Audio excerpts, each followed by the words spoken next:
Welcome to Scholar Circle. My name is Manoj Singh and you are watching Electrostatics lecture number 10 Vector Forms of Coulomb's Law.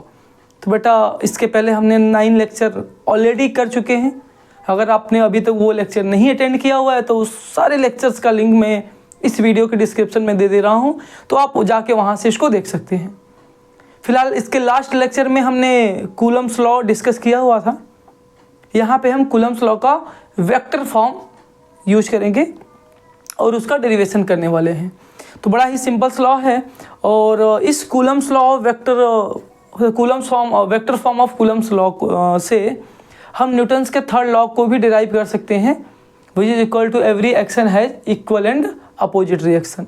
ठीक है, तो हम बात करते हैं बेटा vector form of Coulomb's law में. तो हमें 2 पॉइंट चार्ज लेने हैं. Let us consider 2 point charges Q1 and Q2 separated by a small distance r. Okay बेटा, अगर हम वेक्टर फॉर्म यूज कर रहे हैं मीन्स हमें डायरेक्शन भी लेना है. तो अगर ये पॉइंट 1 है, ये पॉइंट 2 है, तो इस डिस्टेंस के इस डायरेक्शन को क्या बोलेंगे बेटा?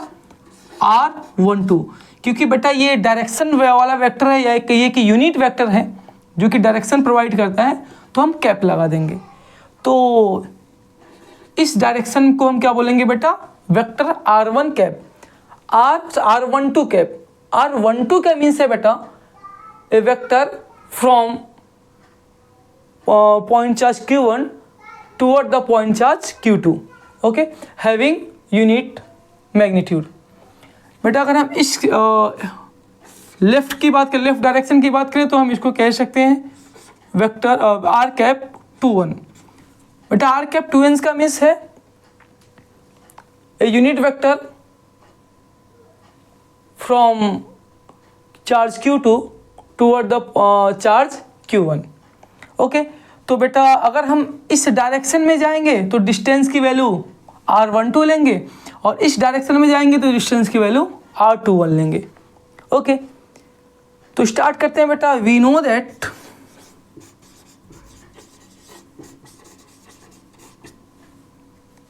द इलेक्ट्रोस्टैटिक फोर्स बिटवीन, बेटा ये बिटवीन का शॉर्टकट फॉर्म है, तो आप चाहे तो यूज कर सकते हैं. Between 2 point charges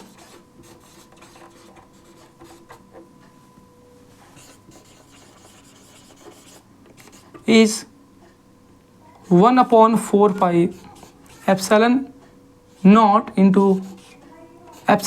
k into Q1 Q2 upon R square. Okay, तो now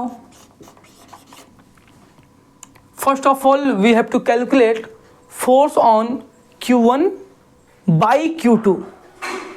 I repeat my statement, force on Q1 by Q2.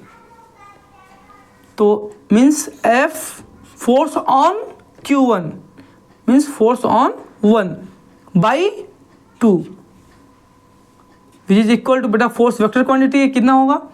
1/4 pi epsilon not into Q1 Q2 upon R. बेटा R स्क्वायर, बेटा ये तो magnitude हो गया. But ये जो force लगेगा उसकी क्या डायरेक्शन होगी? लेट्स सपोज ये दोनों पॉजिटिव चार्ज हैं, तो बेटा इन दोनों के बीच रिपल्सन होगा. तो ये जो Q2 चार्ज है बेटा, ये जो Q2 चार्ज है वो Q1 पे किस डायरेक्शन में फोर्स लगाएगा? आंसर रिपल्सन हो रहा है, तो ये Q2 इसको रिपेल करेगा, यानी कि R21 की डायरेक्शन में फोर्स लगाएगा. तो डायरेक्शन देने के लिए बेटा हम यूनिट वेक्टर R21 का मल्टीप्लाइड कर लेते हैं. ओके,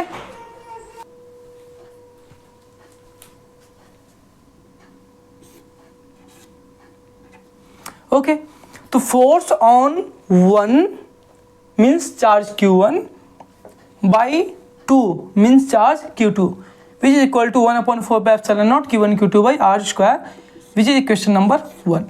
Okay, second F21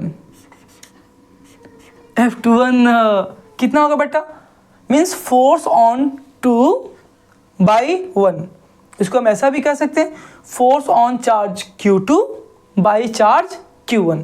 कितना होगा बेटा? ये मैग्नीट्यूड तो सेम ही होगा, 1/4πε0 into Q1 Q2 upon R square. But बेटा डायरेक्शन अपोजिट होगा, क्योंकि ये Q1 चार्ज इस Q2 पे रिपल्सिव फोर्स अप्लाई करेगा, यानी इस डायरेक्शन में उसको फोर्स लगाएगा, जो कि डायरेक्शन होगी r⁻12। बेटा देखो ये वेक्टर r⁻12 एंड r⁻21 दोनों ही यूनिट वेक्टर हैं, मीन्स इनका मैग्नीट्यूड इक्वल है और 1 है। यूनिट का मतलब ही होता है बेटा 1। तो हम यहाँ पे लिख सकते हैं सिंस r⁻21, बेटा मॉड का मतलब होता है magnitude, is equal to r⁻mod of r⁻12।